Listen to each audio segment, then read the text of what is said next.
la temática.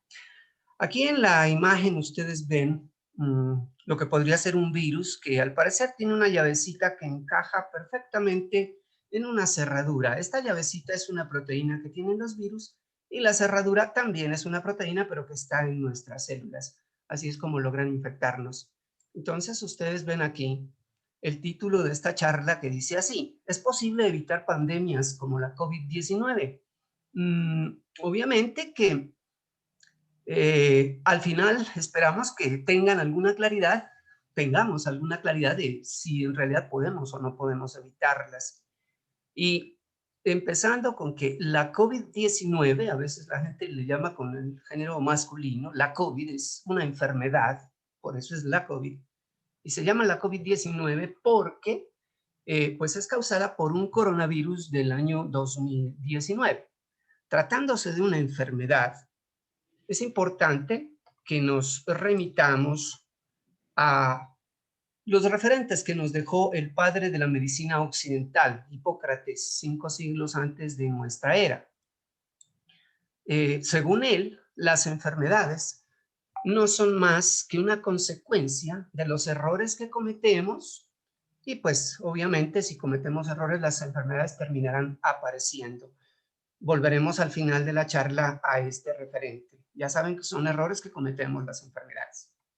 Bien, para que nos entendamos un poquito, una terminología que vamos a usar es estas palabritas que aparecen aquí. Brote significa cuando aparece una infección en una región, ¿sí? Algunos individuos se infectan, algo que no existía, por eso es un brote, y pues se circunscribe a esa región particular. Cuando se extiende a una región más grande o incluso se extiende a un pueblo, incluso a un país, puede ser, ya la denominamos epidemia. Y si esto sobrepasa las barreras de todos los países o de muchos países, la denominamos pandemia. Entonces, con esas definiciones previas podemos entrar en materia. Aquí entonces los invito a hacer una mirada a algunas de las pandemias y epidemias que han sucedido a través de la historia. No son todas, pero nos dan una idea de cómo va sucediendo esto. 12 siglos antes de nuestra era, se registra una primera pandemia de influenza. La llamamos pandemia porque abarcó todo el Asia, o sea, muchos países, el Asia meridional, donde se asentó la cultura babilónica. Como los registros son tan viejos y de pronto estaban en piedra, miren que en este tiempo no había libros ni esas cosas, no se conoce más bien cuántos fueron las personas que fallecieron por esa pandemia. 8 siglos después, sí, todavía antes de nuestra era, ya cuando estaba en boga el imperio de los faraones egipcios, un imperio bastante grande, pues esto ya entró a África, Asia, Europa, ¿cierto? Apareció la famosa plaga de Atenas, que fue producida por una bacteria que se llama Salmonella typhimurium, causante del tifo. En este caso, pues ya hay un registro y se habla de 100,000 muertes que se produjeron gracias a que se había expandido por un gran territorio. Pues el imperio egipcio fue bastante grande y de hecho es el que más tiempo ha durado a través de la historia. En esta época, justamente se denominó plaga de Atenas porque prácticamente diezmó la población, ¿sí? Aquí ustedes ven a Pericles, que era pues el gobernante de Atenas y estaba en guerra eh, con, los, con los espartanos y pues obviamente aquí empezó como la caída de su imperio, porque pues él murió justamente a causa de esta pandemia. Entonces se habla mucho del siglo de Pericles en la cuestión histórica. Bueno, continuemos en la historia. Unos cuantos siglos después, 8 siglos después, porque miren, ya pasamos hacia nuestra era, esto ya es después de nuestra era, se genera ya no existía el imperio egipcio, sino el imperio romano. Fue bastante extenso en extensión territorial, aunque duró un poco menos que el imperio egipcio. Entonces aquí apareció una epidemia donde fue muy famoso el médico Galeno, famosísimo, que ustedes tal vez lo conozcan. Él fue el que se encargó de describir cómo era la enfermedad y ahora sabemos que se trata de la viruela causada por un virus. Se la denominó peste antonina porque el emperador Antonino justamente falleció en esa pandemia. También hoy en día también se la conoce con el nombre de peste de Galeno, obviamente por sobradas razones, porque él estuvo presente en eso. Como el imperio era un poco más extenso, ya se habla de 5 millones de muertes causadas en esa ocasión. El imperio romano apenas se estaba reponiendo de esta pandemia cuando de repente apareció otra, menos de un siglo después. Se llamó peste cipriana, en este caso, pues porque un obispo llamado Cipriano la describe en sus sermones y como era obispo, pues él la caracterizó como un castigo divino y entonces esto aumentó la fe cristiana. El problema es que como no era médico como Galeno, el de la anterior pandemia, pues no nos dio una descripción muy clara de cómo eran los síntomas, pero debido a la sintomatología y a las muertes que son tan numerosas, por ejemplo en Alejandría, una de las ciudades importantes del Imperio Romano, murió el 60% de la población. Por eso se asimila que puede ser causada por el virus ébola. O sea que ustedes tienen, esto es África, Europa y Asia, obviamente, y esto nos dejó otros, o al Imperio Romano, otros 5 millones de fallecimientos. Aquí tenemos este pintor neoclásico francés, el más moderno, pero él se atrevió a recrear cómo pudo haber sido la peste en Roma, justamente la peste cipriana. Son obras de arte que nos recrean a veces. No hay fotografías de esa época, entonces pues nos toca con las obras de arte que pueden recrear esos fatídicos momentos. Miren lo que se imaginaba el pintor. Continuando un poquito con esta breve descripción, unos 3 siglos después aparece la plaga de Justiniano, que es la primera pandemia de peste bubónica, ¿sí? Causada por la proliferación de ratas que eran portadoras de la bacteria Yersinia pestis. Entonces aquí pues todos los continentes de esa época conocidos en el mundo conocido pues. Y esto pues fue tan grande que ocasionó 30 millones de muertes. Miren que va creciendo a medida que crece la población y significó la extinción de la cuarta parte de la población de todo el mundo. O sea que fue una cosa bastante grande. Y esta plaga o pandemia repitió 8 siglos después, miren, y apareció como lo que llamamos la peste negra, quizás la que más se documenta, también causada obviamente por la misma bacteria, asoló a todo el continente europeo y ha sido la más grande porque es la que ha dejado 200 millones de fallecimientos. En ese tiempo extinguió prácticamente el 60% de la población del continente europeo. Obviamente que esto fue una cosa catastrófica y siempre que aparecen catástrofes en la humanidad, salen a aflorar a veces los prejuicios. Y un prejuicio que salió fue causado porque se dieron cuenta que los judíos no se infectaban tan fácil con la peste. Entonces obviamente ellos no se infectaban porque en la Torá, su libro sagrado, pues les obligan a bañarse diariamente. Entonces era cuestión de aseo nomás. Pero la gente como no sabía esas cosas, lo primero que se les ocurrió fue culparlos de que ellos estaban infectando los pozos donde tomaban agua y entonces se organizaron una cantidad de linchamientos y expropiaciones de los judíos. Ustedes dirán, bueno, ¿y no era mejor que pensaran en que el aseo es importante para evitar enfermedades? Y para acabar con gérmenes, pues es una bacteria, ¿cierto? Pero tengan en cuenta que para esa época todavía no se había inventado un microscopio, entonces no se conocían los microorganismos. Era más fácil echarle la culpa a algo que se pudiera ver a simple vista, como eran en este caso, pues una población que podía ser segregada. Eh, También les decía, en estas circunstancias pueden aflorar sí los prejuicios, pero también afloran cosas bastante importantes, que es lo digno de rescatar. ¿Sí? En este sentido, hay mucha literatura, es decir, libros que describen cosas similares a estas épocas catastróficas y que nos sirven como referente para de pronto poder hacer frente a cosas como la que estamos viviendo. Les voy a dejar aquí 3 sugerencias que sería importante, ya que las circunstancias nos lo permiten, quizás disfrutar de este tipo de lecturas. Aquí en esa misma época, Giovanni Boccaccio, que vivió justamente y sobrevivió la pandemia, escribió un libro que se llama El Decamerón, que ya se los habrán mencionado por allá en español.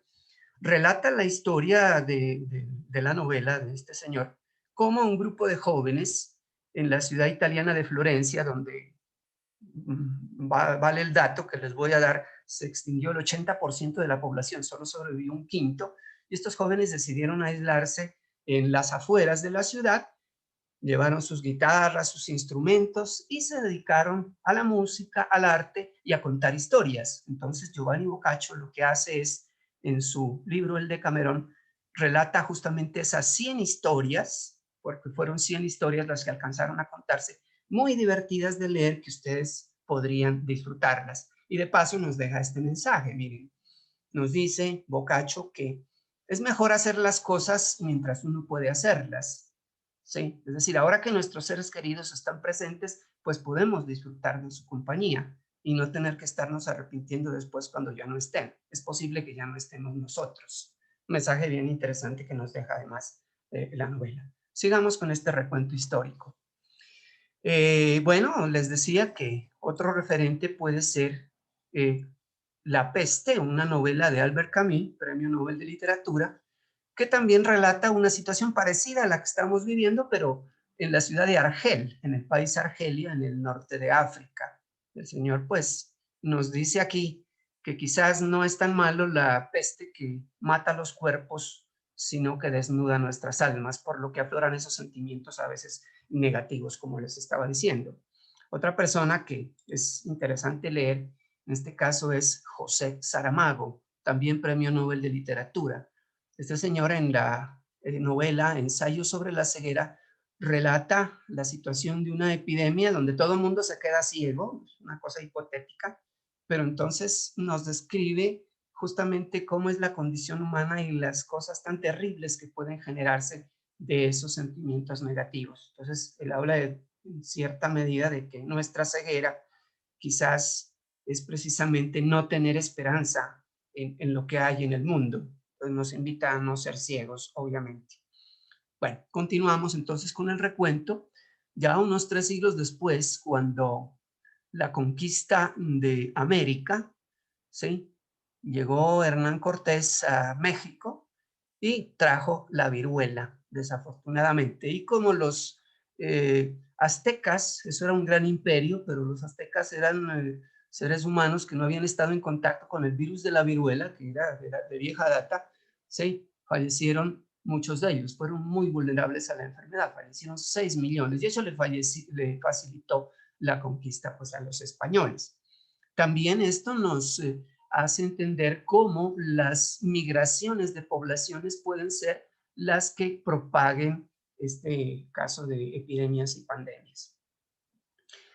Posteriormente fueron muy reconocidas las pandemias de cólera, miren varias fechas, muchas originadas en la India y pues que hasta nuestros días permanecen, de vez en cuando hay brotes y por eso sigue creciendo el número de muertes ocasionados. Se habla de 10 millones y esto continúa en crecimiento.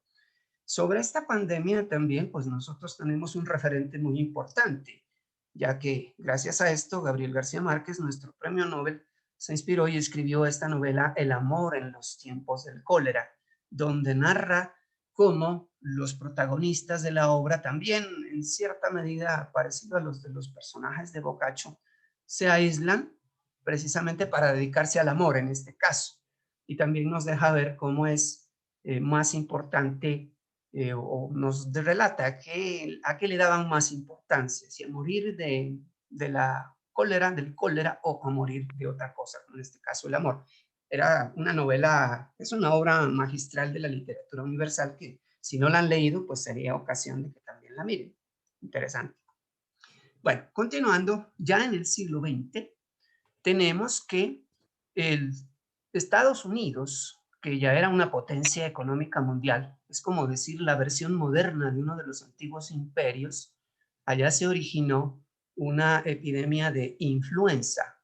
Primero fue epidemia, esto posteriormente se volvió pandemia. Esto fue originado por los virus de las aves que se criaban en grandes cantidades, como se hace hoy en día.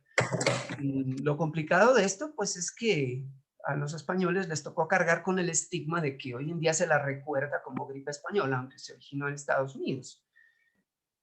Y dejó 50 millones de muertes, no tantos como la peste negra, pero pues es algo grande ya en una época donde teníamos algo con que defendernos, que era el conocimiento. Aquí vemos en 1918 la imagen que se ve en uno de los hospitales de Filadelfia, en Estados Unidos.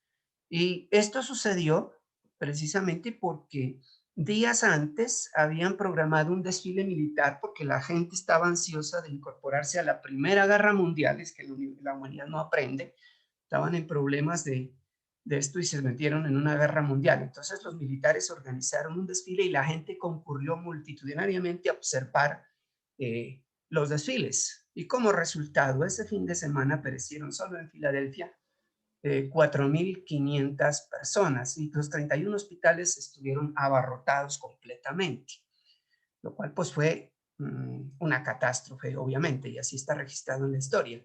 Y miren que nos acaba de suceder en el pasado fin de año, donde pues también por los festejos esto nos disparó ese segundo rebrote mundial que nos ocasionó en algún día hasta más de 20,000 contagiados en un solo día. Esto sucedió acá en Colombia. Eso quedará para la historia también como una de las quizás vergüenzas que podemos presentarle al mundo. Un poquito más adelante, ya en el siglo XX mismo, en los años 80, se dio inicio a la pandemia del SIDA, ¿sí?, causada por el virus de la inmunodeficiencia humana, quizás originada en los monos africanos, aquí en Congo. Una pandemia que ya lleva 39 millones de muertes y sigue creciendo porque hasta el día de hoy no se ha logrado producir una vacuna. Esta pandemia del SIDA, pues también pues dejó muchas muertes, ¿cierto? Sino que a veces son más reconocidas las muertes de los personajes famosos.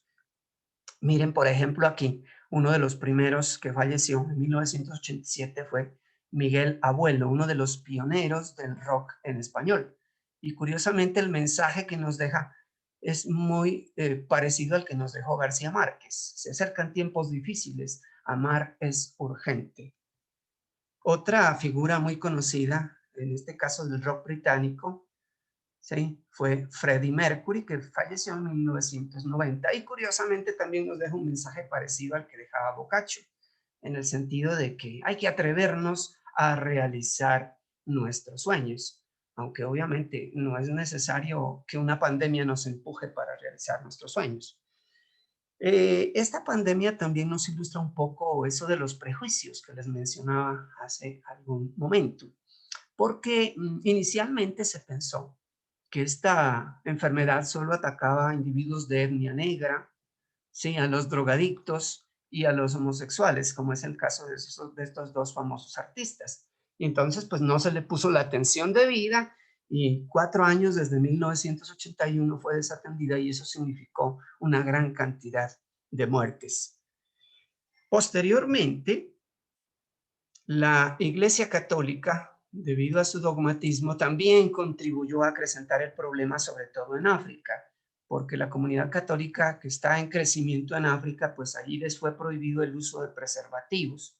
Y entonces, pues, como resultado, vemos aquí en este mapa los países donde hay predominancia de la fe católica, también hay predominancia de infección y muerte por VIH. África es el país que más muertos le ha aportado a la pandemia del SIDA. Y bueno, contextualizando un poco con la que nos toca, aunque no hemos acabado el recuento histórico, pues también acá en la COVID-19 se ha dicho que inicialmente pues se dijo esto es una simple gripita, quizás pensaron que iban a morir los pobres y entonces no le pusieron atención. Y así ven ustedes como el presidente de Estados Unidos y el de Brasil ante las cámaras y en el gesto desafiante se quitaban los protectores diciendo que era una simple gripita y que eso no iba a suceder mayor cosa. Y es que eso también sucedió en Colombia, miren, porque nuestra alcaldesa también, la alcaldesa pues de la ciudad de Bogotá, dijo que también se trataba de una simple gripita. Y aunque nuestro presidente también, aunque seguramente lo pensó, aunque no lo dijo, ¿y de dónde lo deducimos? Pues porque no cerró los aeropuertos a tiempo, no cerró el comercio, no permitió la ayuda a la gente vulnerable que necesitaba una economía de supervivencia, y pues aquí se lo ve en un gesto también despreocupado de no observar las medidas de cuidado. Aquí ustedes pueden ver también cómo la alcaldesa de Bogotá organizó una reunión, aquí está ella, multitudinaria en plena pandemia, donde obviamente esta aglomeración sin nada de medidas de distanciamiento, incluso sin medidas de protección, como se puede observar a este niño, había muchos niños ahí, pues indica el desconocimiento o quizás el desprecio por las pandemias, por esta posibilidad de infecciones. Esto ojalá nos deje la reflexión de que como sociedad tenemos que mejorar, ¿sí? Y también tenemos que mejorar en el sentido de elegir buenos gobernantes, pues para que esto no signifique mucha pérdida de vidas. Bueno, y aquí en este último cuadro, ya mirando las pandemias que están más cerca, ya en el siglo XX, apareció en primer lugar con un coronavirus llamado SARS-CoV, la epidemia del síndrome respiratorio agudo severo ocasionada en China en el año 2002. Esto también fue un coronavirus, con una alta mortalidad, 13% es alto, ¿sí? Pero como se circunscribió a la región de China, no salió del país y se controló a tiempo, pues les dejó 8,000 muertos a ese país, aunque esto es el doble de las muertes que ellos ya tienen en este caso por la epidemia de la COVID-19 y ahora ya pandemia. Posteriormente, en el 2009 fuimos testigos de otra pandemia, la pandemia de influenza causada por el virus H1N1, también por la cría excesiva de aves y cerdos, básicamente, ¿sí? Y dejó en el mundo 575,000 muertes. En el 2012 apareció otra epidemia causada por otro coronavirus, el MERS-CoV en este caso, causando el síndrome respiratorio del Medio Oriente en Arabia Saudita, con una gran mortalidad, 30% es bastante alto, pero debido a que se detectó a tiempo no hubo muchos casos, solamente 1,000 fallecimientos y pues se pudo controlar y eso no evolucionó hasta pandemia. Pero tenía que llegarnos esta, que es la pandemia de la COVID, causada también por un tercer coronavirus de los que venimos mencionando. Se supone que, o se sugiere que comenzó en China.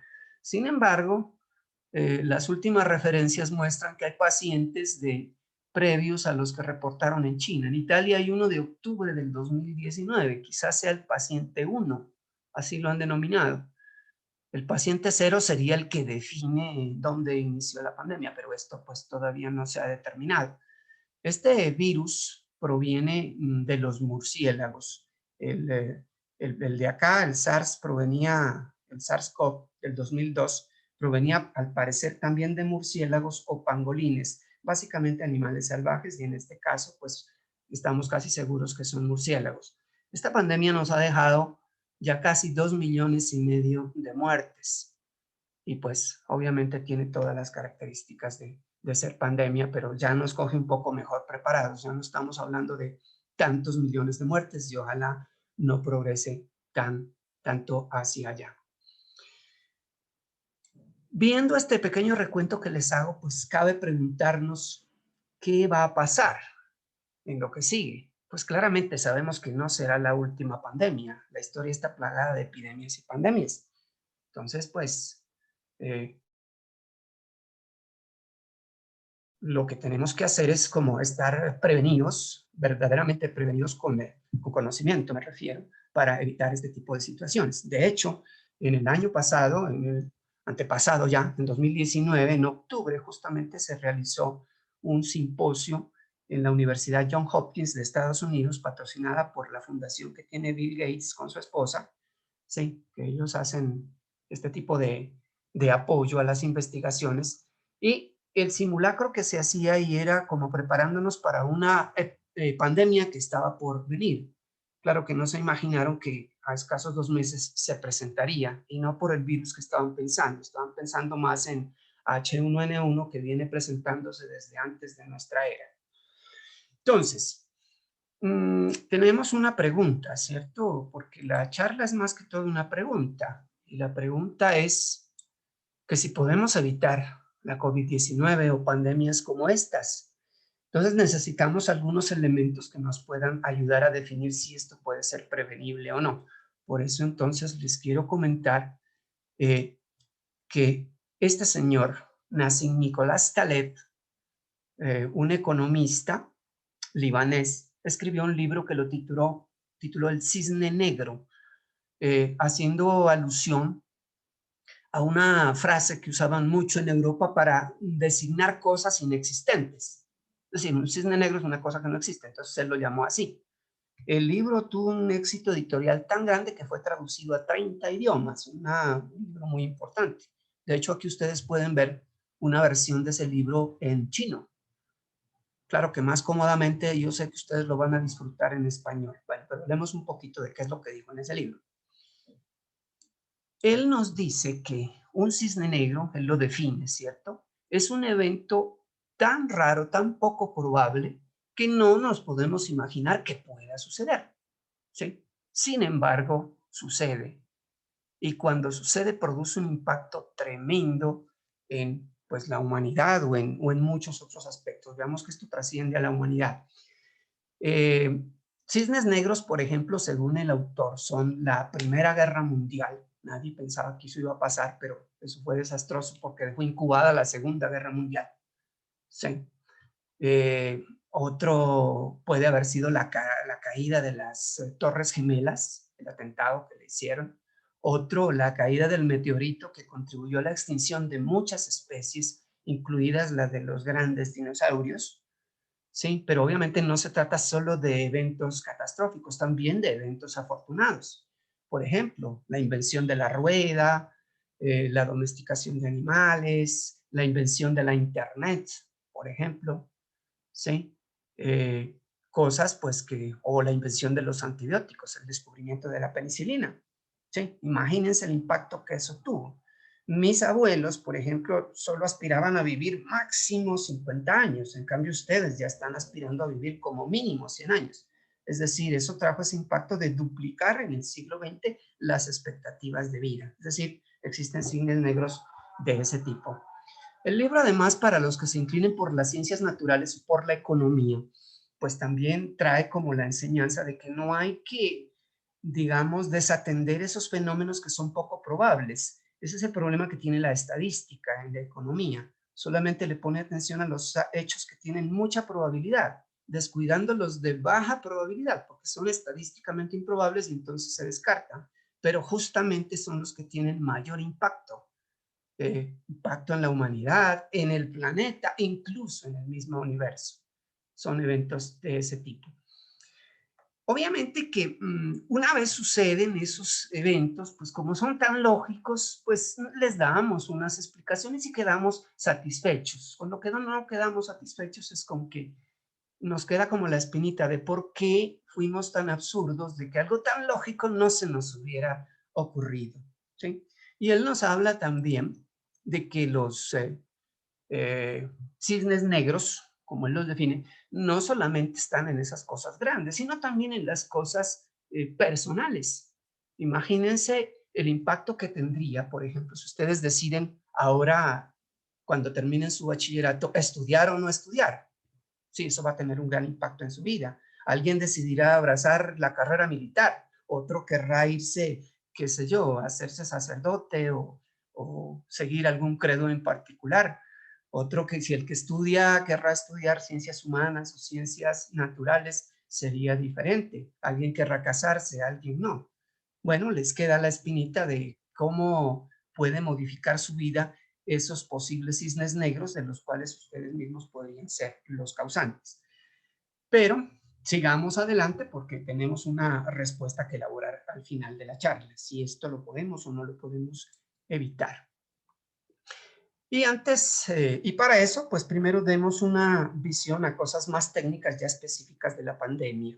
Ahí se ve un mapa de la distribución epidemiológica, es decir, entre más oscuro está es donde hay más casos de infectados, pues Estados Unidos está más oscurito, pero en Colombia no es que esté muy clarito, ¿sí? Y comparemos algunos países, cómo fue la evolución de la pandemia desde que comenzó hace un poquito más de un año. Para efectos de comparación he tomado algunos países aquí. Aquí están las dos potencias mundiales, como son China y Estados Unidos. Como vemos, China tiene apenas 100,000 infectados cuando Estados Unidos ya superó los 27 millones. ¿Sí? En cuanto a muertes, pues obviamente estamos bastante peor en Estados Unidos, casi 500,000 de muertes contra solo 5,000 en China. ¿Sí? Entonces ustedes dirán, bueno, se supone que Estados Unidos es la primera potencia económica mundial. Sí, es un país más rico que China, obviamente. Entonces aquí claramente lo económico no es lo que está prevaleciendo, porque ustedes ven en estas gráficas que representan el número de casos diarios que se han presentado desde principios del 2020, aquí está todo el año 2020, hasta que estamos empezando el 2021, ¿cierto? Analicemos China. En China se ve pues el primer brote inicial, ¿sí? Hay un pico, el famoso pico, y esto cae. Si no cae, pues no se delinea el pico, ahí ya quedó el pico. Y de aquí en adelante, miren que no se presentan muchos casos, es decir, no hay un rebrote como tal que genere un pico parecido. Y pues obviamente uno puede preguntarse qué fue lo que pasó ahí. En Estados Unidos, claramente, miren que llegó un poco más tarde a América el virus, ¿cierto? Pero cuando llegó, llegó con fuerza. Miren, las escalas son diferentes. Esta va hasta 400,000 y esta solo va hasta 15,000. Entonces esto es muchísimas veces más grande.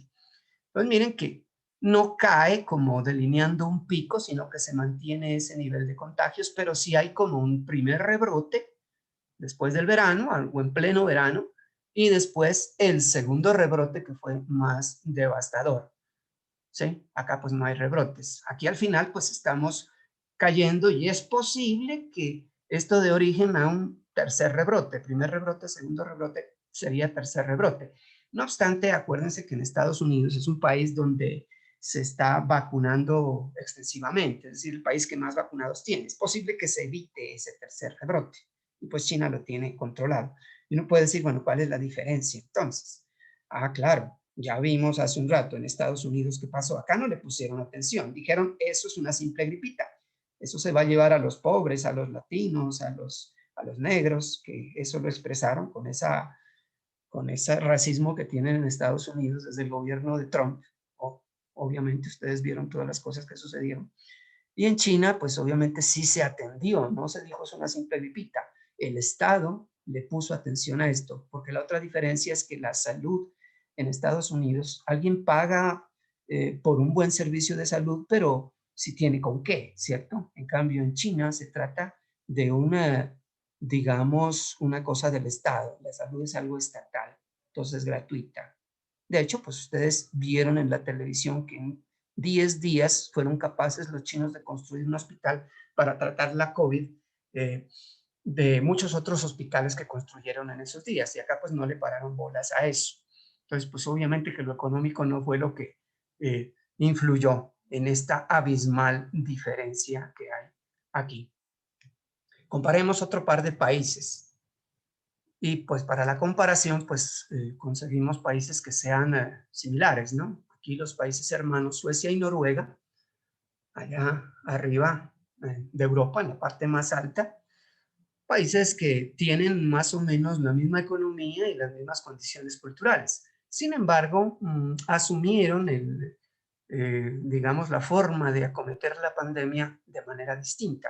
Mientras que en Noruega se propendió por el aislamiento, Suecia dejó que la gente transitara libremente por las calles, quizás esperanzados en algo que se llama inmunidad de rebaño, que quiere decir que dejar infectar a muchas personas para que cuando esa mayoría de personas esté infectadas, ya pues el virus se controla de manera natural.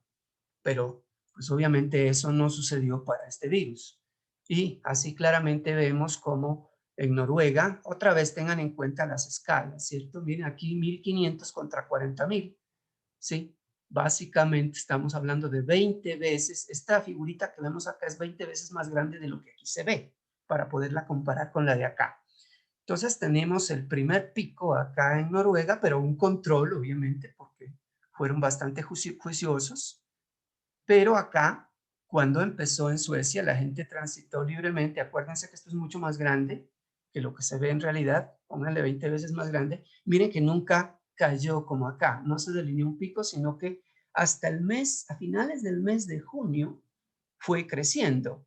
Y en este momento fue cuando renunció el ministro de Salud de Suecia, pidiéndole perdón a su país y a la comunidad internacional por lo errado de la manera de acometer la pandemia. Entonces empezaron las medidas restrictivas y aquí se observa un poquito el efecto donde cae el número de contagios justamente en verano cuando debería de subir, ¿cierto? Que estaba el rebrote en otros países. Sin embargo, pues esto es mucho más que lo que tenía aquí en Noruega. En este momento, pues ya están enfrentando este segundo rebrote, ¿sí? Tanto Noruega como Suecia, obviamente Suecia muchísimo más grande. En las cifras podemos ver que la mortalidad en Suecia es mucho mayor, es casi el doble, más del doble, 2% contra 0,9%. Y en cuanto a muertes, muchísimo más, 500 contra 12.000 en Suecia, pese a que tienen muy buenos hospitales y muy buenos médicos. Y en cuanto a contagio, pues muchísimo más, 10 veces más. ¿Sí? En este momento, pues está cayendo este rebrote y posiblemente si estos países como tienen dinerito pueden comprar vacunas, es posible que un tercer rebrote no se presente, sobre todo porque uno de los laboratorios, que es AstraZeneca, es coproductor de la vacuna junto con los británicos. Entonces, es posible que esto se frene acá. Otra vez nos muestra que las condiciones económicas no son las que priman, porque los dos son iguales y Suecia fue mucho más golpeado que Noruega.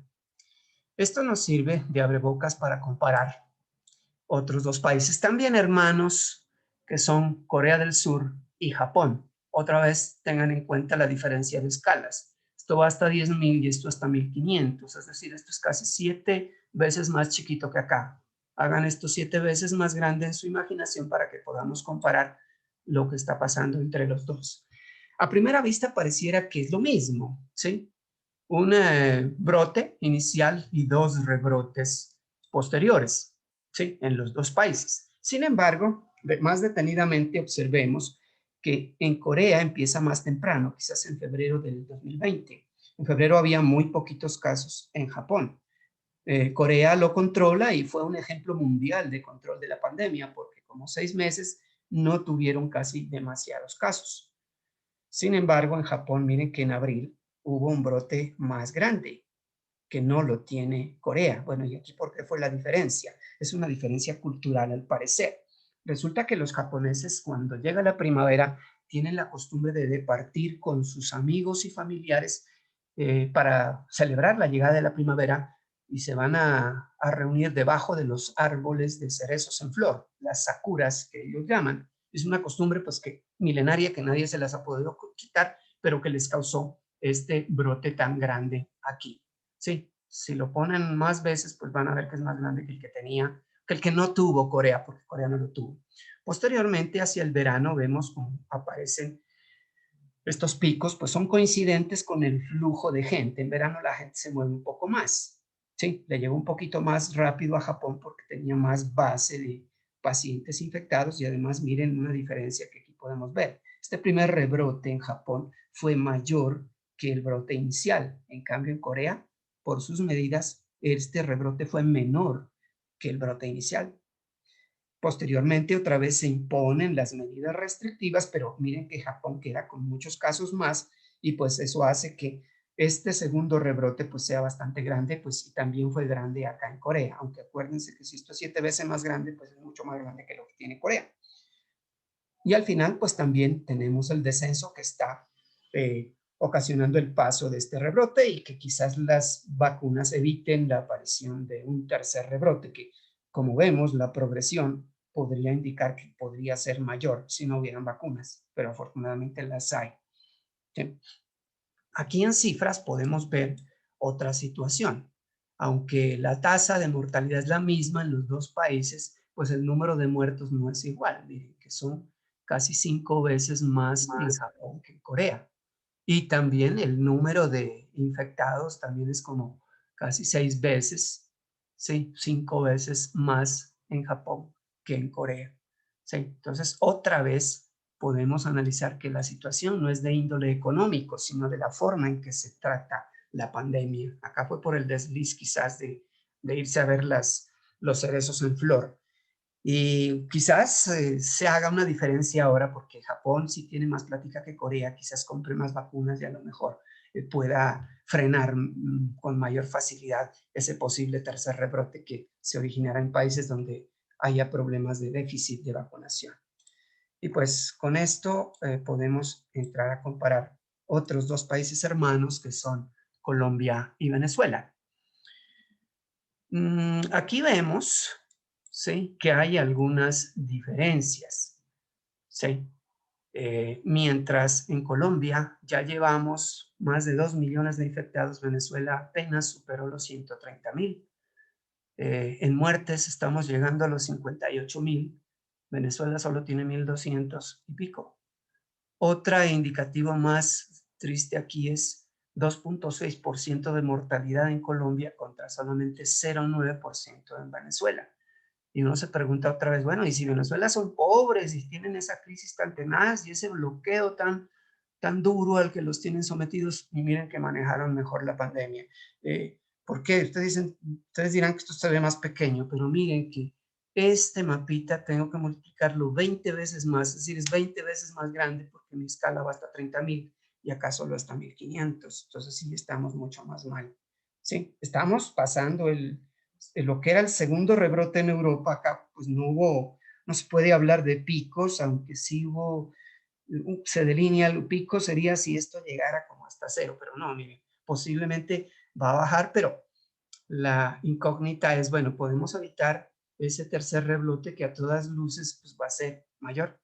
Pues eso depende de cómo hagamos manejo. En este momento ya es cuestión de seguir con medidas preventivas, pero también con las vacunaciones. Bueno, claramente el manejo de la pandemia es el que hace mejores efectos. Y esto nos pone a reflexionar un poquito. Mientras Venezuela encerró a la gente y le dio alguna renta básica, aunque poquita porque no tienen mucho para que estén encerradas, acá impulsamos el comercio para que la gente salga. Incluso se promovió con descuentos para que la gente saliera. Y entonces, pues, las consecuencias aquí se ven en vidas. ¿Sí? Si ustedes dividieran el uno entre el otro, pues a 50 veces más muertos en Colombia que en Venezuela, lo cual pues nos deja muy mal parados. Si nos comparáramos con otro par de países también de Latinoamérica, que son Uruguay y Perú, sí que quedamos más mal. Porque miren, solo 500 y pico de muertos en Uruguay contra nuestros 50,000 o 274 en Cuba y porcentajes que rondan el 1% o menor de mortalidad cuando en Colombia estamos en 2.6%, pues obviamente que estamos muy mal. Imaginen, comparen la cifra de pronto con lo que pasa en Nariño. Nariño ya tenemos un poco más de 1,500 muertes, es decir, tenemos 3 veces lo que el país Uruguay y 5 veces lo que Cuba. Entonces, y bueno, ¿y Cuba no es que es tan pobre? Sí, otra vez, la cuestión no es de pobreza, la cuestión es de a qué es que le llamamos pobreza. Quizás pobreza acumular dinero o pobreza no tener la suficiente cultura para poder enfrentar una pandemia que nos puede acabar. Otra inquietud que nos queda de ahí. Y finalmente, pues ubiquemos a Colombia con el contexto mundial. ¿Sí? En el mundo, el promedio de mortalidad es del 2.2%. En Colombia estamos en el 2.6%, lo cual indica pues que son pésimas las medidas que hemos logrado, ¿cierto? Todos los países que hemos visto están por debajo del promedio mundial y eso es lo que debería esperarse, pero miren que nosotros estamos por encima. Entonces, pues, aquí vamos cayendo y ojalá que hagamos algo al respecto. Este segundo rebrote del mundo, que acá pues es como si hubiera sido el primero, porque esto siempre fue creciendo, no hubo un pico inicial, ¿sí? Pero miren que cada uno cada vez es más grande. Ojalá la vacunación nos ayude aquí. Sin embargo, pues tenemos, ya ustedes saben, llegó una pequeña muestra de degustación de vacunas y pues eso posiblemente no sea suficiente, pues comparado con Estados Unidos, que ya llevan millones de personas vacunadas. ¿Qué hacemos nosotros con 50,000 vacunados? Sí, y estamos atrasados en esa programación. Entonces va a depender mucho de eso el que evitemos un tercer rebrote que parece que nos va a resultar bastante complicado a nosotros.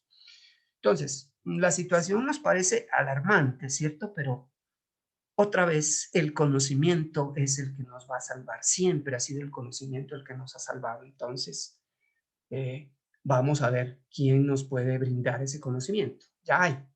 Sí. Disculpen, aquí se me escapó. Bien. Aquí estamos de 11 en el número de contagios entre más de 200 países. Y es posible que si nuestras estrategias de vacunación fallan, pues podamos nuevamente ascender. Estuvimos de quinto alguna vez, pero gracias al segundo rebrote, pues nos ganaron estos países. Pero si ellos, que son países desarrollados,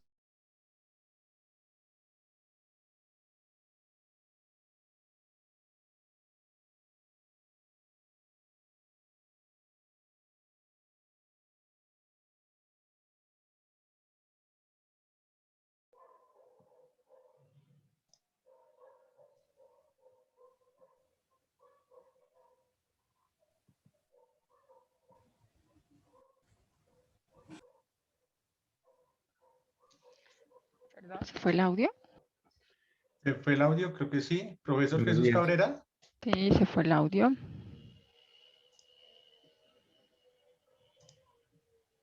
pues que lo hemos visto. Profe Jesús, parece que se va. Sí, tuvo algún problema de conexión. Sí, démosle un minutico, por favor, y regresamos otra vez.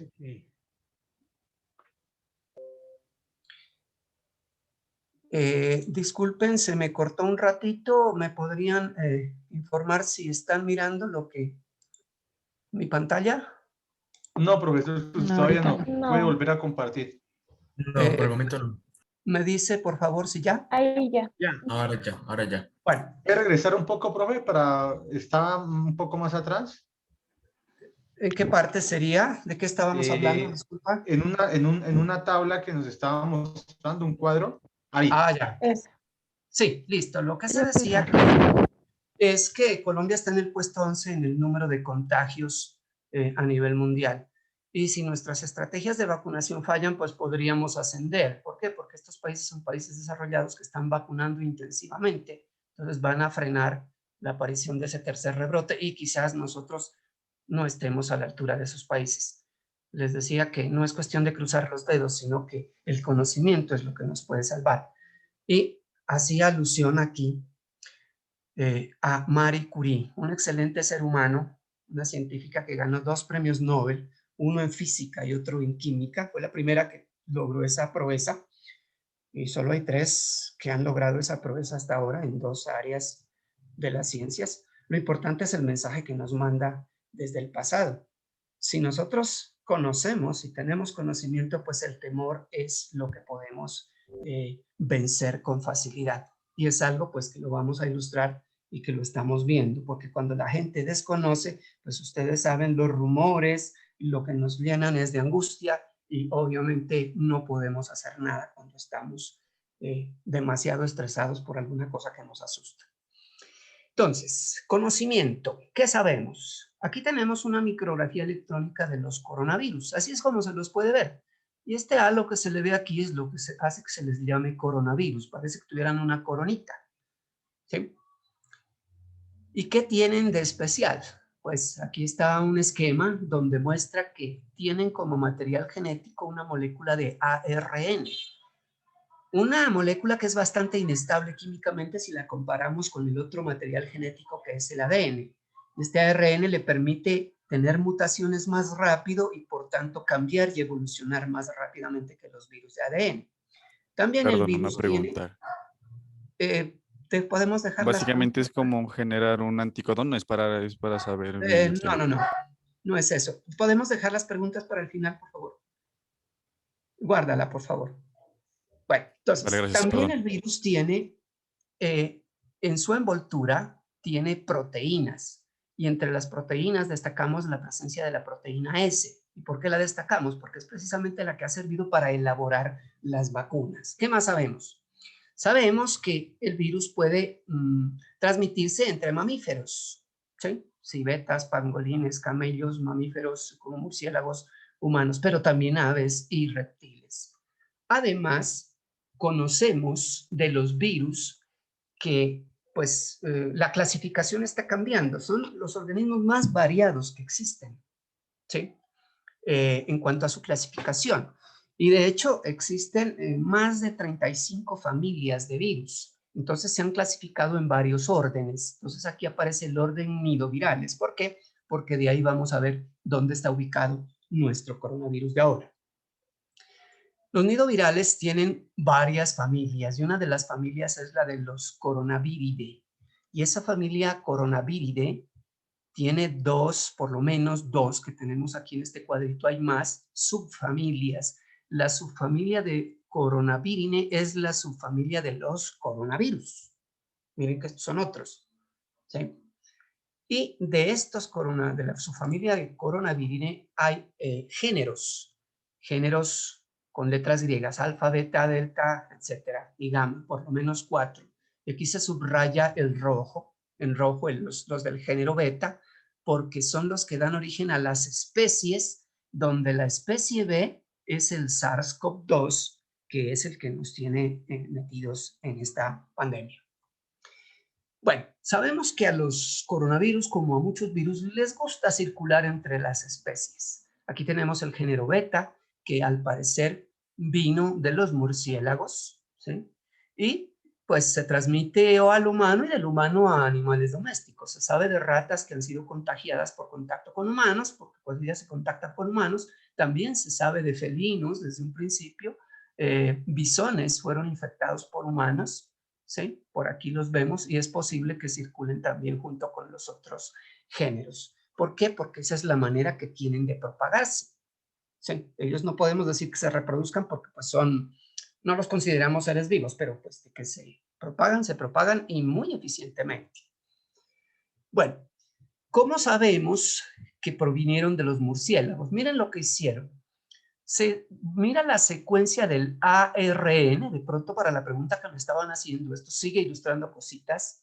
Esta es la secuencia del SARS-CoV-2. Hoy en día se puede secuenciar en cuestión de un par de días y se comparó con los del murciélago, el BAT, ¿sí? Un coronavirus del murciélago, o el del SARS del 2002 o el del MERS de 2012. Y miren que el que más se parece es el del murciélago. Hay similitud en sus secuencias de nucleótidos, en algunos casos son idénticas o muy parecidas, ¿no? Sobrepasan el 90%, salvo aquí, pero estos otros dos están un poquito más diferentes.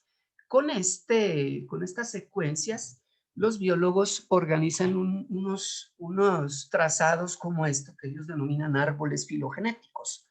¿Por qué? Pues porque parecen árboles que tienen ramitas, de tal manera que miren que en estas ramitas dos coronavirus de murciélagos están muy cerquita. Entre más cerquita quiere decir que son más parecidos genéticamente. Y miren que el SARS-CoV-2, que al principio se le llamó así nuevo coronavirus del 2019, es hermanito del de los murciélagos porque está más cerquita. Y miren que está un poquito más lejos el SARS-CoV del 2002 y un poco más lejos todavía el MERS-CoV de los camellos de la epidemia del 2012. Entonces, todo eso es conocimiento que nos va a servir. ¿Qué más sabemos? Sabemos que esa proteína S de la que hablábamos es como la llavecita que usa el virus para unirse a nuestra cerradura. ¿Y quién es nuestra cerradura? Es el receptor de angiotensina 2, una proteína que nosotros tenemos. Cuando se juntan, esto desencadena el proceso de endocitosis La célula introduce el virus y acá se libera el material genético, ese ARN, que acá, en primer lugar, se traduce a proteínas, y ahí vienen los codones que tú mencionabas, ¿sí? Pero también se saca copias de ese material genético. Se empacan tanto proteínas como material genético en la maquinaria que para eso tiene la célula, que es el retículo endoplasmático, y lo hace migrar hacia el aparato de Golgi, y el aparato de Golgi salen unas vesículas que ya van cargadas de virus, que ya están ensambladitos para ser exportados. Y bueno, como algunas de las células que son infectadas por este virus, esto es la infección y este es el ciclo replicativo del virus, algunas de esas células son nuestras células pulmonares. Esto le favorece al virus su diseminación, porque pueden salir en la saliva de la persona que está infectada, buscando por dónde meterse a través de las mucosas, bien sea la boca, la nariz o los ojos. A veces la gente descuida los ojos. Si el virus llega a entrar y tiene éxito y hace esto, pues ya sabemos que esa persona va a producir muchos virus y va a poder contagiar. Es importante conocer todo este ciclo replicativo y los detalles específicos, porque eso es lo que le permite a la ciencia bloquear alguno de estos pasos e impedir que el virus se replique. De esa manera es como se generarían los medicamentos antivirales o incluso las vacunas, si tenemos que ver con que es evitar la entrada al inicio. ¿Qué otra cosa sabemos? Para que vamos teniendo un poco de tranquilidad. Sabemos que la inmensa mayoría de las personas, el 80%, se infectan, pero tienen una sintomatología leve. Leve que puede ser fiebre, tos, dolor muscular, cansancio. Los médicos lo llaman astenia, le llaman anosmia a la pérdida del olfato y le llaman disgeusia a esa distorsión en la percepción de los sabores. También puede presentarse diarrea u otros síntomas. Esto obviamente se soluciona en la medida en que el sistema inmunológico de cada uno de nosotros pues logra controlar el virus. La mayoría de los síntomas no son producidos por el virus, sino por la respuesta que nosotros generamos contra el virus. Y bueno, esta gente no necesita atención médica, pero algunas personas pueden tener un cuadro clínico moderado o grave. Estas personas sí necesitan atención médica. Estamos hablando del 15% de todos los que se hayan infectado, ¿sí? Y lo que tienen ellos es dificultad respiratoria, por eso es que necesitan ir a que les atiendan, pues si no tienen otra deficiencia en otro órgano que se les puede agravar también, pues allá en el hospital lo van a atender. Acá le ponen oxígeno de bajo flujo solamente y pues no necesitan lo que necesitan este 5% que se llaman pacientes en estado crítico, que solo son el 5%, pero que precisan ser atendidos en unidades de cuidados intensivos, donde existen respiradores con aire a alto flujo. Esa es la diferencia con este, ¿sí? Y desafortunadamente sabemos que la mitad de los que son intubados, como decimos, pues fallecen. Y pues alguien podría decir, no, es que yo tomé moringa y me curé. Claro, pues si es que el 98% de las personas se van a curar tomando agua de panela, moringa, lo que tomen, pero cuidado con ir a tomar cosas tóxicas, ya lo vamos a ver. Bueno, obviamente, siendo poseedores de conocimiento, pues algo tenemos que hacer. La ciencia justamente está trabajando incansablemente, ¿sí? Lo que antes tardábamos 2 años en hacer una vacuna, en 6 meses ya Rusia sacó las 2 primeras. Entonces, pues sí, el conocimiento nos está sirviendo mucho. Aquí, este premio Nobel de Literatura, que hace un rato lo mencioné, José Saramago, nos recuerda esa responsabilidad que tenemos, ¿sí? ¿Sí? De utilizar ese conocimiento para que nuestra existencia sea mejor. Aquí hay otra premio Nobel, muy querida para toda la humanidad, Rita Levi-Montalcini, por muchas contribuciones que hizo. Me gustaría que la lean ahora que andan de feministas. Sí, la idea es que, pues ella también nos dice que hay que sacar lo positivo de las experiencias que se tengan, así parezca que no haya nada positivo que sacarles. Imagínense en esta pandemia lo que le ha pasado a algunas familias. Sí, hay muchas cosas que echamos de menos, pero una cosa positiva es que estamos pudiendo compartir más con nuestras familias, algo que antes de la pandemia quizás no lo podíamos hacer. pues siempre hay cosas buenas. Es bueno inspirarse en estas personas. Bueno, ella es una científica, es una neuróloga, es médica, también es premio Nobel de Medicina. De lo que conocemos, que simplemente pueden ser cosas bastante sencillas, el conocimiento no tiene por qué ser complicado, ¿sí? Pero puede ser efectivo. En este caso, si conocemos la dinámica de producción de gotitas minúsculas de saliva, ¿sí? Aquí vemos un estornudo, pues uno solo podría ver esto si le pone una luz especial, o ni tan especial, sino uno a oscuras, y alguien que está entrando por la puerta se puede visualizar esto, ¿sí? Normalmente uno no lo ve porque hay demasiada luz. Pero también no solo se producen goticas minúsculas, sino que también se producen aerosoles. Esto se descuidó inicialmente cuando comenzó la pandemia, como hasta mediados de año, cuando esas partículas que denominamos aerosoles de menos de 100 micrómetros de diámetro, cuando las gotitas de saliva pueden tener 500 o más, los aerosoles también cargan partículas virales. Y miren que esto puede llegar. Miremos cómo es esa dinámica, porque es el conocimiento que nos sirve. Aquí tenemos la persona que está produciendo esas partículas, tanto las gotículas, como dice aquí, gotas chiquiticas, que esas más o menos antes de 1 metro ya han caído al piso, es decir, estas ya no nos van a infectar. Por eso el distanciamiento de los 2 metros que dicen, pues opera bastante bien con estas gotas, no así con los aerosoles menores a 100 micras, porque estos pueden permanecer suspendidos en el aire si es un sitio que no está suficientemente ventilado, o si estamos digamos, dentro de un bus, dentro de un avión o en un aula de clase, podría ser. ¿Sí? Entonces, obviamente, miren que las medidas son sencillas para contener esto. ¿De qué se trata?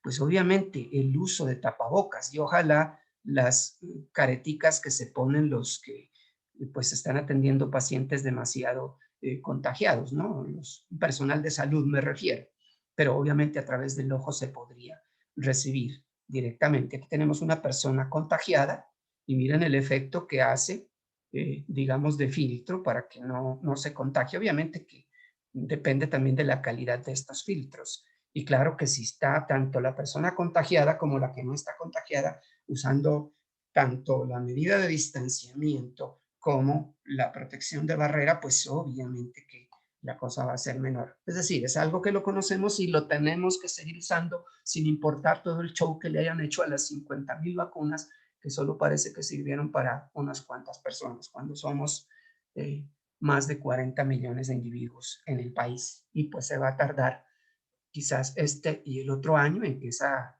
campaña de vacunación pues finalice, ¿cierto? En otros países pues quizás lo hagan en el transcurso de este año.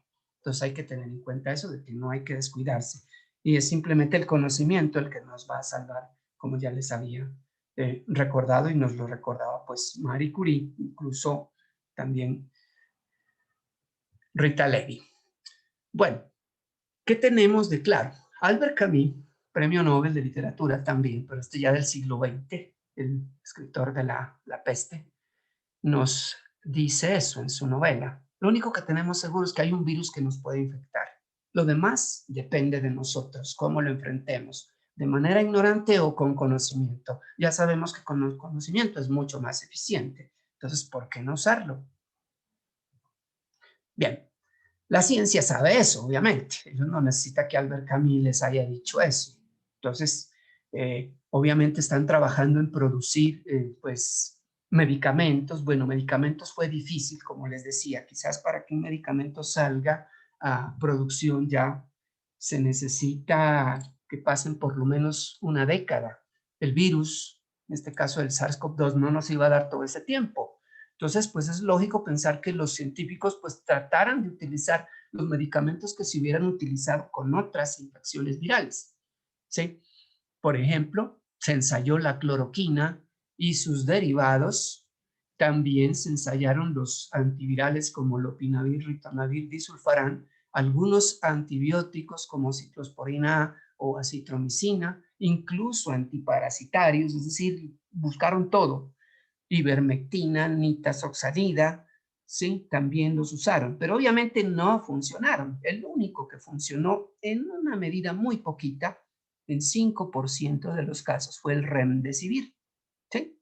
creo que Estados Unidos compró una gran remesa y quería comprárselo todo el del mundo, y era solo un 5% lo que ofrecía.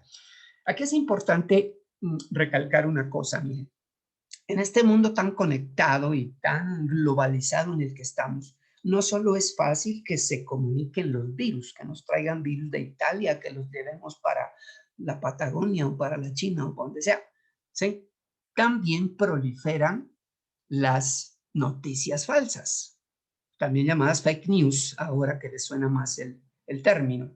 ¿Sí? ¿A qué me refiero con esto? Pues que la gente, al escuchar que los científicos estaban ensayando estos medicamentos, empezaron a tomar cloroquina, hidroxicloroquina y a comprar estas cosas y todo lo que se les ocurrió, cuando la ciencia poco a poco fue demostrando que eso no servía. Entonces el conocimiento no sirve.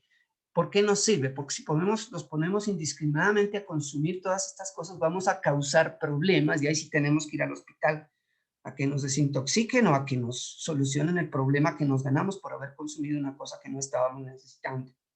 ¿Sí? Entonces, importante esa reflexión también que sale de ahí. Un medicamento que sí generó alguna, mucho más que el 5%, ¿cierto? ¿Sí? Pero en aquel grupo de pacientes que estaban recibiendo ventilación mecánica invasiva, es decir, los pacientes intubados, esos de estado crítico de allá de la UCI, porque la mortalidad se redujo en ellos y solo en ellos y en ningún otro del 41 al 29%, salvó algunas vidas, obviamente. ¿Sí? Pero otra vez las fake news. ¿Este medicamento quién es? Es la dexametasona. Sí, un medicamento bastante conocido hace décadas. Otra vez las fake news. La gente al escuchar que la dexametasona era buena, en la casa misma, sin necesidad de estar internados en una UCI, se lo hicieron inyectar. Y como resultado, pues esto al ser un antiinflamatorio esteroidal que destruye innecesariamente, si se usa con abuso, órganos vitales como riñones o corazón, pues esto llevó a mucha gente a urgencias a ser sometidos a diálisis porque el riñón estaba deteriorado. Entonces miren cómo el conocimiento otra vez nos puede ayudar. Bueno, y la última parte que quiero tratarles es la del conocimiento que hay sobre la proteína S. Estas imágenes tan bonitas pues salen de páginas de internet donde uno encuentra todas las proteínas que uno quiera, las que ya las hayan deducido su estructura. Cuando ustedes si van a estudiar, qué sé yo, biología o bioquímica o medicina, pues ya tendrán que tratar con esto. La idea es que el conocimiento de esta proteína permitió la generación de vacunas, es decir, otras proteínas como ella que se le pueden pegar a esto, pues ya al inmovilizarlo, como esto hace parte del virus, el virus le queda imposibilitado meter la llavecita en nuestra cerradura y así no nos va a infectar. Entonces, de esas vacunas que hay más de 200 vacunas que se empezaron a probar en distintas partes del mundo, pero las que hayan sobrepasado la fase 3, que ya hay como una docena que lo han hecho, básicamente tienen, digamos, un nivel de efectividad bueno, razonable como para ser utilizadas. Y obviamente entre ellas van a ser mejores aquellas que utilicen tecnologías donde, digamos, le introduzcan al organismo cosas con las que el organismo está más familiarizado. ¿A qué me refiero? ¿Sí? Por ejemplo, estas, Sinovac y CanSino, que son dos de las vacunas, de las 5 vacunas que está desarrollando China, ¿sí? Utilizan virus inactivados, es decir, es el mismo virus pero inactivado. Entonces es algo más natural, algo con lo que mi organismo está acostumbrado, entonces quizás no me genere tantas reacciones adversas como pueden generarme otras que no sean tan naturales como estas. Sé que India tiene algunas vacunas que también ya se están aplicando en el mundo y esta Sinovac, según entiendo, es una de las que va a llegar acá a Colombia, aunque unas poquitas dosis también, porque pues todo el mundo está necesitando vacunas y nosotros tenemos no solo poca plata para comprar, sino gobernantes con muy mala, digamos, capacidad de negociación. Ahora sí, existen otras vacunas, ¿sí? Que no utilizan virus inactivados, sino vectores virales, que también son seguras. ¿Por qué razón? Porque utilizan virus de esos que nos causan la gripa normalmente, es decir, nuestro organismo está acostumbrado desde hace miles de años a esos tipos de virus. Se refiere a los adenovirus y aquí hay dos ejemplos de esas vacunas, como son la vacuna de Oxford o las dos vacunas rusas, Sputnik V o Epivac Corona, que utilizan esa técnica de adenovirus. Todas estas que están aquí tienen la ventaja adicional, pues, de que son lo más natural que hay, ¿sí? Y van a generar pocas reacciones, aunque obviamente que las van a generar, pero será, en este caso, uno en 10 millones, ¿sí? Reacciones adversas, no muertes, ¿sí? Otra ventaja, les decía, que pueden tener estas vacunas es que no necesitan una refrigeración extrema. De 2 a 8 grados en una neverita de icopor con hielitos se las puede portar sin problema. Son las ideales para países tropicales o países que tengan dificultades para usar ultracongeladores. Las otras vacunas que utilizan tecnologías más modernas, ¿sí? De hecho, utilizan tecnologías donde ya no metemos partículas virales, sino partículas diseñadas en laboratorio. Este es el caso de las vacunas de Pfizer, que es la que acabó de llegarnos a Colombia en poquito, muestra de degustación la llamo yo, ¿sí? Y la de laboratorios Moderna, hasta el nombre se le pusieron parecido.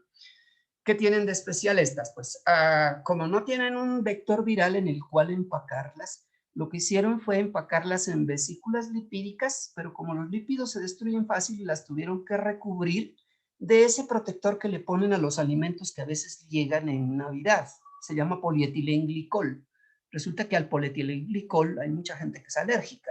Entonces la gente terminó dando reacciones alérgicas, no a la vacuna, sino al recubrimiento que ya trae, pero pues viene en la vacuna, ¿sí?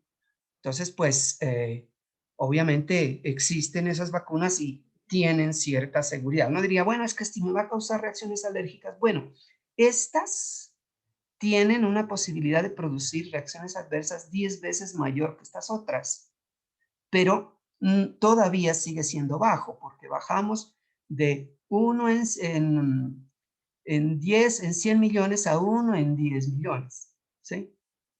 Y ya puesto en términos más cortos para poderlo visualizar, esta terminó siendo 1 en 100,000, ¿sí? 1 en 100,000, pero esto es mucho más bajo que la probabilidad de que el COVID nos mate, que es 2,500 en 100,000. Es decir, para que nos hagamos una idea, yo puedo salir a la calle y si me va a atacar un perro, pues yo sé que de pronto me puedo esconder, pero si son 2,500 perros rabiosos, la cosa es complicada. Miren la diferencia que habría, es decir, es una fake news eso de decir que es que hay gente que se inventa cosas, que se van a quedar estériles. Lo decía un amigo mío, incluso un señor ya un poquito de más edad que yo, tenía 70 años, tiene miedo de quedarse estéril. Miren lo irracional que puede llegar a ser la gente. Bueno, y de hecho hay más vacunas, aquí les traigo otra muestra, que es la producción cubana. Ellos pues son pioneros en la producción de vacunas. Tiene vacunas que ninguna otra parte del mundo se han desarrollado y pues Soberana 1 y Soberana 2 también, de hecho, las están ofreciendo a los turistas que viajan a Cuba. Hay gente que está tentada a darse su paseíto por Cuba y salir vacunado de allá. Es decir, hay tranquilidad porque la ciencia ha trabajado y tenemos una gran cantidad de vacunas a las que podemos echarle mano. Obviamente que no va a estar disponible para aquellos países que no las compren. Entonces, pues es más ese el problema porque existen las vacunas, pero tengan en cuenta un dato sencillo. Estados Unidos, que está vacunando masivamente y a diario, el cálculo que hacen es que ellos no pueden acabar de vacunar a toda su población en lo que falta del año, que apenas está empezando. Imagínense eso, es un país desarrollado. Ahora imagínense nuestra situación, no es comparable con la de ellos. Entonces, volviendo a nuestra pregunta inicial, ¿sí podemos evitar estas cosas? Ya supimos que las enfermedades son culpa de pecaditos que cometemos contra la naturaleza. Aquí Silvia Ribeiro evoca lo que justamente nos decía, nos advertía Hipócrates 2500 años antes, donde si queremos evitar estas cosas, pues tenemos que ir al origen del asunto. Y el origen del asunto se halla, como lo hemos visto en la descripción que les hice, en la cría masiva de animales, porque vinieron de aves, de cerdos, de ratas, sí, así no sea cría, en la proliferación. Es decir, la idea es no amontonar animales, no hacer hacinamiento, Y eso es lo que tenemos que hacer. Y ya saben, algunas pandemias se han ocasionado justamente gripe española y la que sucedió casi 100 años después, que fue la del 2009, por las aves de corral y por cerdos. Entonces, pues obviamente eso implica que tenemos que cambiar nuestro sistema de producción alimentaria, alimentarnos de otra manera, no hacinando animales, porque ahí va a haber problema, o también yéndonos a meter a las selvas a ponernos en contacto con animalitos con los que no estuvimos en contacto antes. Eso es darle oportunidad a que los virus salten de una especie a nosotros y pues mientras se adaptan nos van a hacer daños. Entonces, al igual que en otro problema más espinoso que este, o igual o más espinoso, que es el cambio climático, sabemos qué hacer. Sabemos que no tenemos que utilizar tanto combustible fósil. Sabemos que tenemos que bajar la producción industrial para no generar gases invernaderos, pero la presión del mercado no nos ha dejado hacerlo. De hecho, pues tenemos ese problema del cambio climático. Entonces, la pregunta aquí ya es un poquito, viene a lo del título. ¿Podemos evitar esto? Se pone más difícil. ¿Estamos dispuestos a hacer lo que hay que hacer para evitar la aparición de nuevas pandemias? Esa sería la gran pregunta. Y por último aquí les muestro una imagen de un cisne negro, porque sí, los cisnes negros existen. En Europa se pensaba que no existían. ¿Y por qué se pensaba que no existían? No es porque no los hayan visto, por ahí estaban en los lagos nadando, pero como no eran blancos, pues para ellos no eran cisnes. Y eso nos trae otra vez esa reflexión de que la humanidad tiene ese cuento de que se inventa verdades, que se las cree, ¿sí? Y queda tranquilo con esas verdades, aunque no sean verdad. Imagínense nomás cuánto costó para que la humanidad entendiera que la Tierra no era plana. Pues esa parte de la humanidad que llegó a entender que la Tierra no es plana, ¿sí? Espero que ustedes no estén en el grupo que cree que todavía la Tierra es plana. Hay gente que todavía lo cree, ¿sí?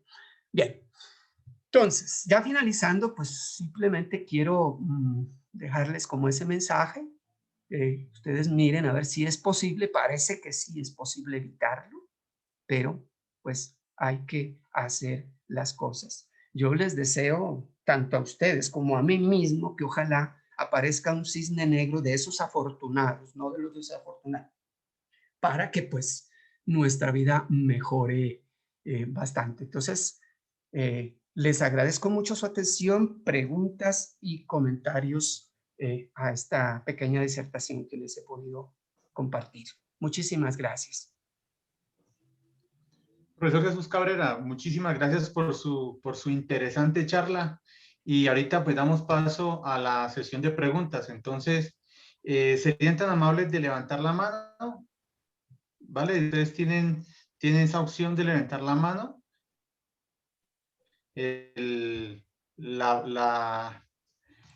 Las preguntas. Natalia, por favor, ¿puedes activar el micrófono y le hace la pregunta al profesor? Buenos días.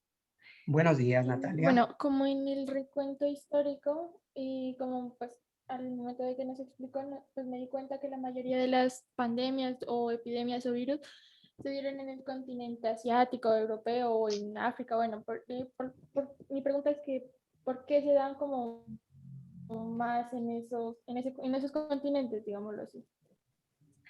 Sí, eso es algo que lo insinué, pero no lo, digamos, desarrollé con toda la claridad.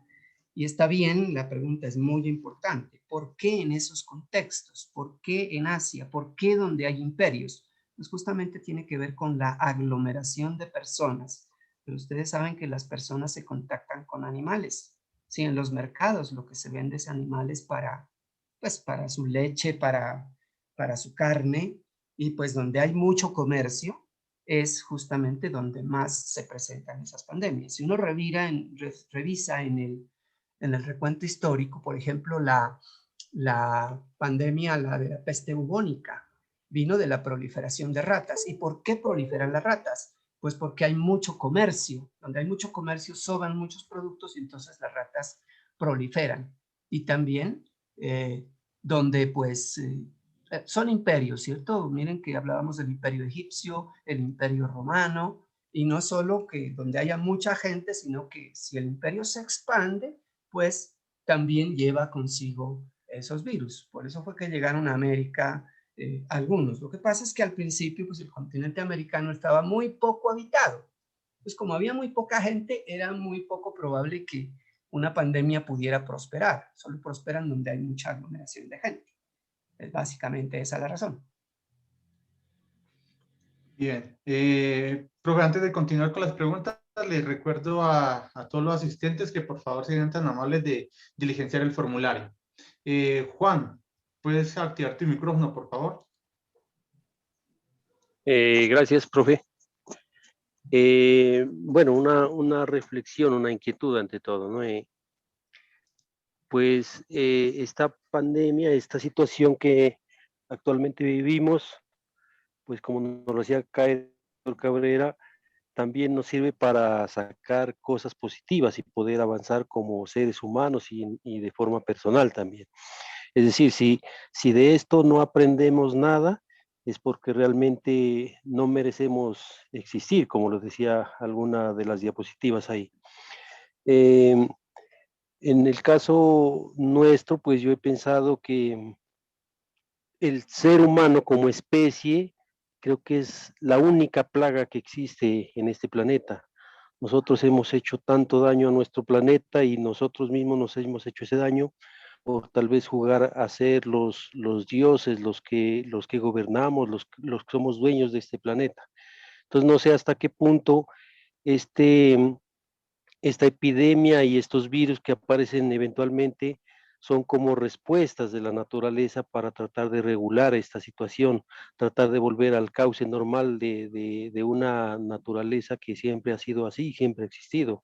Entonces, el buscar curas, el buscar, va a sonar pues esto como tal vez una incoherencia, ¿no? Pero el buscar este tipo de curas y buscar vacunas es hasta cierto punto, ¿qué diría yo? Como contradictorio, porque la naturaleza mismo es la que necesita autorregularse y nosotros estamos impidiendo esa autorregulación. Gracias, doctor. Bueno, sí, es bastante polémico la afirmación de Juan. De hecho, Hipócrates ya lo había dicho, ¿no? Empezamos con esa frase. Las enfermedades y pues obviamente de ahí deviene la muerte de mucha gente, pues son consecuencia de esos pecaditos que cometemos con la naturaleza. Pecados en este contexto ya moderno quiere decir ignorancia, lo que usted dice, ignorar cuál es, digamos, el devenir natural de lo que está en el planeta. Es decir, si nosotros desmedidamente queremos, por decir algo, adquirir suficiente dinero como para vivir 20 vidas cuando solo voy a tener una, pues obviamente estoy sacándole al planeta muchos más recursos de los que el planeta tiene. Y pues obviamente sí que, no tanto que el planeta sí tiene mecanismos de autorregulación, ¿sí? Pero en este caso yo creo que hemos sobrepasado esos mecanismos de autorregulación y lo que estamos es, porque si nos llegamos a extinguir nosotros, nos llevamos con nosotros también a todas las demás especies. Les puede parecer polémico eso, pero es una realidad. Miren cuántas plantas nucleares hay en el mundo. No que estén produciendo bombas, sino que están produciendo energía nuclear para energía eléctrica. Pero si el ser humano falta, no va a haber quien refrigere esas plantas. Entonces todas van a explotar. Entonces nos cargaríamos todas las otras especies vivientes que hay.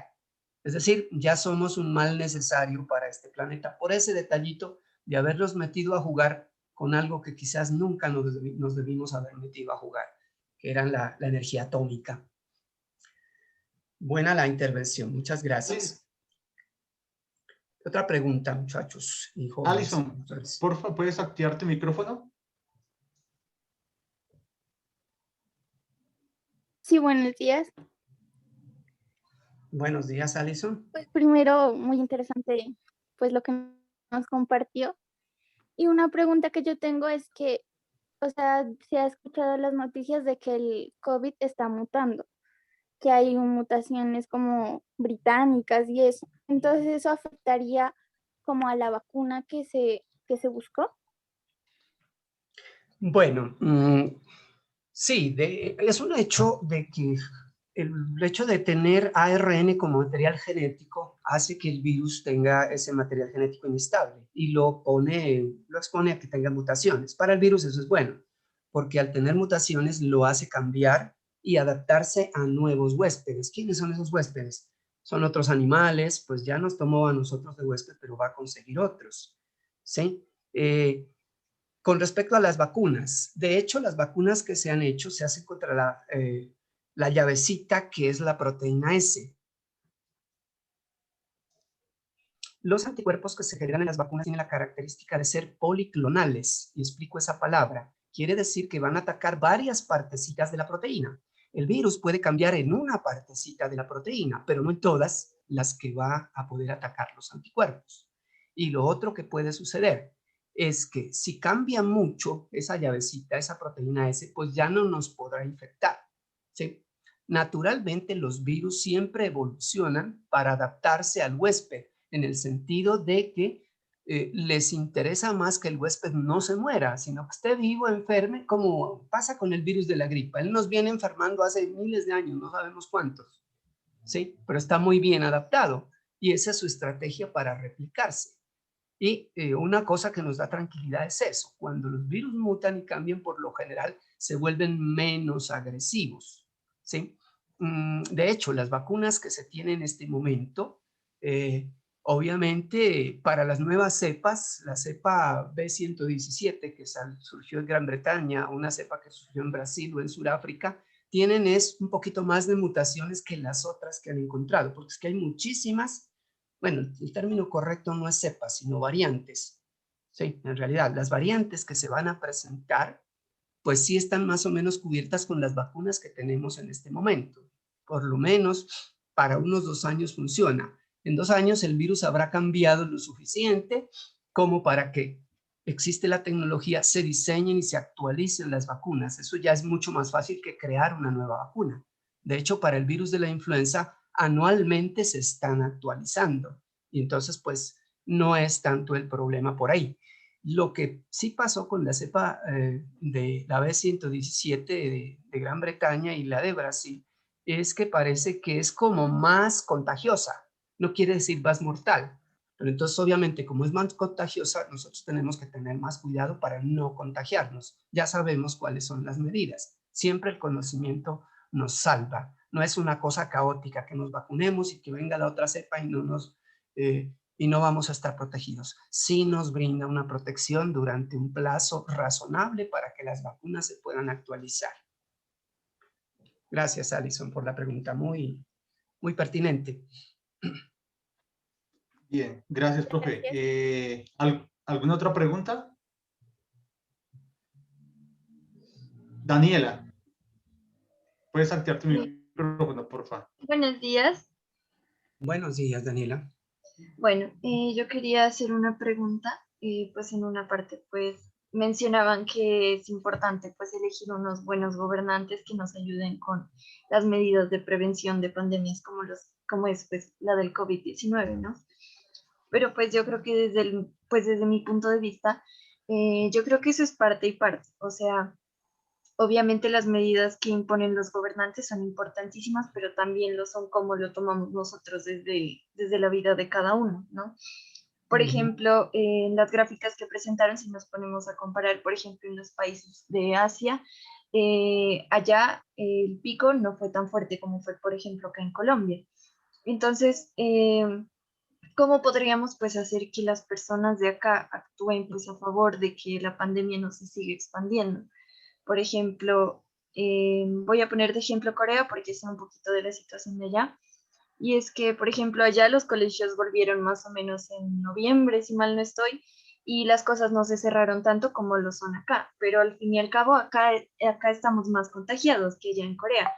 Entonces, ¿cómo podríamos pues concientizar a las personas para que estén al tanto del autocuidado? O sea, que sea una cultura más como de responsabilidad, porque, por ejemplo, aquí se han escuchado tantas cosas de las noticias falsas, de que hay gente que no creía en el COVID y así cosas, y yo creería que eso es importante concientizarlo desde nosotros más que nada.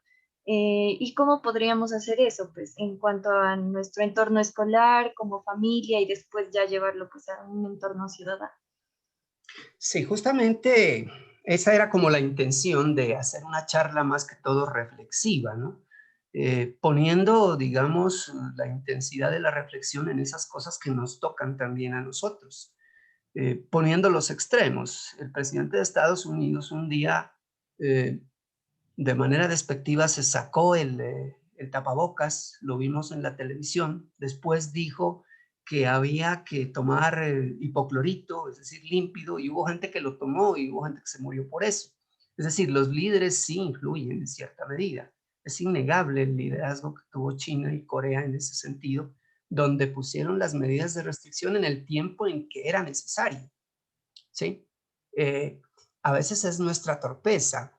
Yo creo que los asiáticos tienen como una ventaja en ese sentido de que son como más juiciosos en hacer las cosas. Nosotros somos un poco más desordenados. Y para el virus, para la propagación del virus, obviamente el desorden le encanta, ¿sí?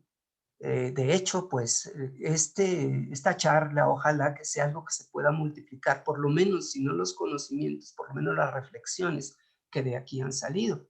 Entonces, pues, ejemplos son muchos. Uno puede analizar casos puntuales, pero pues es terrible el caso nuestro de los días sin IVA. ¿Qué hizo la gente en esos días? Si ¿de quién dependió? Sí dependió del gobernante, porque el gobernante fue el que decretó los días sin IVA, no fue la gente la que los exigió. Y se pudo haber hecho algún tipo de prevención. Y miren que de eso no está exento ni siquiera los asiáticos. Miren lo que les pasó en Japón. En abril, con la llegada de la primavera, pues ahí tuvieron el rebrote que prácticamente no iban a tener. Sí, pero sí es importante la difusión de estas cosas. Otra reflexión que yo me quisiera hacer aquí es, si proliferan tanto las fake news a través de los grupos de WhatsApp y cualquier red social donde difunden información que no es correcta, pues nosotros también, los que tenemos información que es un poquito mejor, pues también tenemos derecho a difundirla, no es para callarla. Es decir, la tía, el abuelo que solo escucha la fake news, también hay que hacerle escuchar estas cositas, que son las que definitivamente nos han sacado de los problemas. Por algo les decía que el conocimiento nos ha hecho, por ejemplo, duplicar la expectativa de vida. Si ustedes tienen una tatarabuelita, un tatarabuelito vivo, pues es una cosa súper especial que haya llegado hasta este tiempo, porque esa gente no sobrevivía tanto como nosotros ahora. Y eso tiene que ver con el uso adecuado del conocimiento y tenemos derecho a difundirlo. No tenemos por qué callarlo. Es que quizás lo callamos y creo que ahí está el que sea poseedor de un conocimiento bueno. Yo creo que tiene la obligación moral de comunicarle. Si a ustedes algo bueno les quedó de aquí, tienen esa obligación moral de replicarlo con sus amigos, familiares, redes sociales, y que pues la pandemia también la podamos contrarrestar con conocimiento, no solo con prejuicios, ¿no? Muchas gracias, Daniela. Ese aporte es muy importante.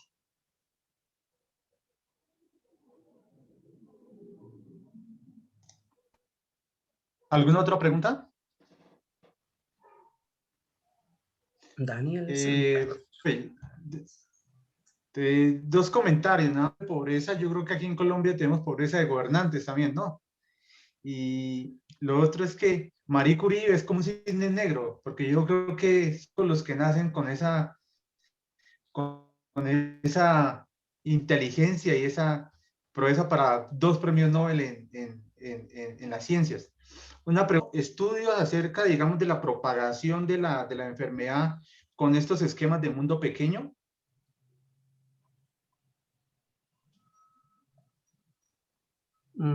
¿Es un comentario o es una pregunta, Fernando?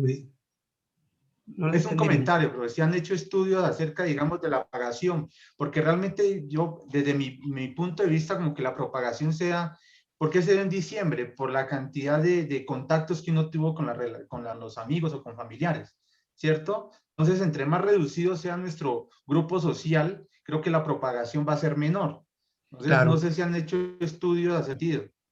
Sí, se puede analizar, la información está, es solo tomar la gráfica del comportamiento de la pandemia en Colombia y ver cómo El único día que sobrepasó los 20,000 casos fue justamente un par de semanas después de las celebraciones de fin de año. Entonces, pues obviamente las estadísticas están y pues se pueden hacer esos estudios. Seguramente algunas personas los estarán haciendo, pero la relación es innegable. Llegó fin de año y tuvimos el repunte del rebrote, el más grande de todos, ¿sí? También en la primer día sin IVA fue el causante de ese pico que se vio ahí como grande también en Colombia. Entonces sí hay relación. Pues es innegable, ¿no? El virus aprovecha que haya contacto entre más personas. No es porque sea consciente, Claro. sino porque es que es su manera de propagarse. Su naturaleza. Le gusta el virus vivir. Oh, claro. Él no quiere destruirnos. No es para eso que vino. Solo para propagarse. De hecho, cuando digo vino, estoy hablando como si nosotros estuviéramos aquí y el virus vino. No, el virus estaba millones de años antes de nosotros. Son mucho más antiguas esas formas replicativas. No las llamamos formas de vida, pero se pueden replicar. Sino que como llegó un ser humano que es nuevo, novedoso, bueno, este es un buen huésped, vámonos a replicar. ¿Sí? En su lógica o en su inteligencia molecular, que así es como funcionan las cosas. Los que se inclinen por la biología o la medicina ya entenderán qué fue lo que les quise decir con eso de inteligencia molecular. Es algo que lo tenemos en nuestra naturaleza. Bien, tenemos otras dos preguntas, yo creo que para ir terminando. Daniel, ¿puedes activar tu micrófono, por favor? Listo. Buenos días. Mi Buenos días. pregunta es teniendo en cuenta pues la exposición que hizo el profe Jesús. Él dijo y habló que el COVID, el SARS, está mutando y que al mutar intenta buscar nuevos huéspedes, ¿no? Teniendo en cuenta que en este momento los huéspedes principales son los humanos y dice que cualquier individuo, puede ser ya un animal también, puede portar el virus, ¿qué tan probable y peligroso puede que, como bien sabemos, nuestras mascotas están muy involucradas con nosotros? ¿Qué tan probable es que ellas puedan llegar a portar el virus? Sí, de hecho, la mayor cantidad de casos reportados está en felinos. Fue la primera, ¿sí? De hecho, los felinos está como mejor adaptado porque a ellos sí les causa una simple gripita, no los puede matar. No se ha visto esos reportes, pero sí hubo un caso preocupante en Dinamarca hace un par de meses. Allá crían bisones, porque la gente miren los pecados que comete la gente. Los bisones son unos animalitos muy hermosos, pero los utilizan para hacer abrigos por su piel. Entonces tienen criaderos de bisones. Y resulta que se infectaron, pues como están en contactos con humanos, se infectaron estos bisones y como estaban hacinados, que la otra cosa es que estén amontonados, ¿cierto? Entonces les tocó sacrificar y fue una matazón, pero bestial. Igual los iban a matar por la piel, pero tuvieron que matar como 100,000 bisones, me parece, en Dinamarca. Obviamente que nuestros animales están expuestos también y pueden servir de transportadores de ese virus a otros animales con los que se contacten. Pero quizás en un entorno familiar, miren que no hay tanta aglomeración. Es distinto estar en una casa 5 personas a en un aula 40, 50, 60 personas. Eso es un poco diferente. O tener, qué sé yo, un gato en mi casa o tener un galpón con 2,000 gallinas. Entonces, el hacinamiento es el que favorece pues el contacto entre organismos que uno en 1,000 que se infecte y se le puede propagar a todos. Y este virus pues nos sorprendió con esa capacidad de contagio superior a la de muchos otros virus que hasta ahora habíamos conocido. Entonces sí es posible que contagiemos a nuestras mascotas. Ahí en las gráficas se miraba, no solo gatos, ¿no? Ratas pues ya se contagiaron.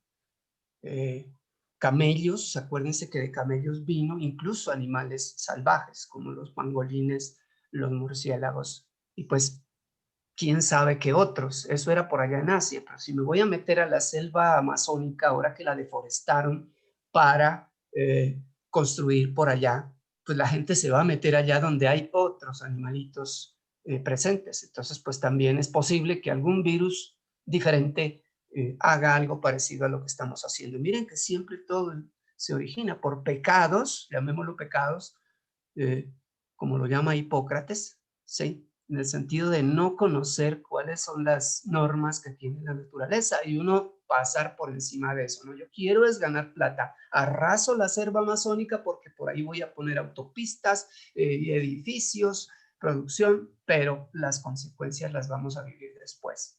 Por eso es que la pregunta es tenaz. ¿Estamos dispuestos a evitar las siguientes pandemias o ya nos resignamos porque precisamente nosotros somos los que la estamos como promocionando?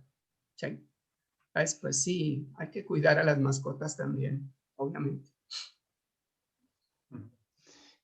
Nuestra última pregunta para darle paso al señor director del liceo, al señor decano, para terminar nuestra plática el día de hoy.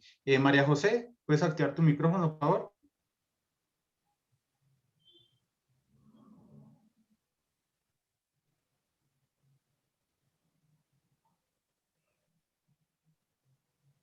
Creo que no tiene María José.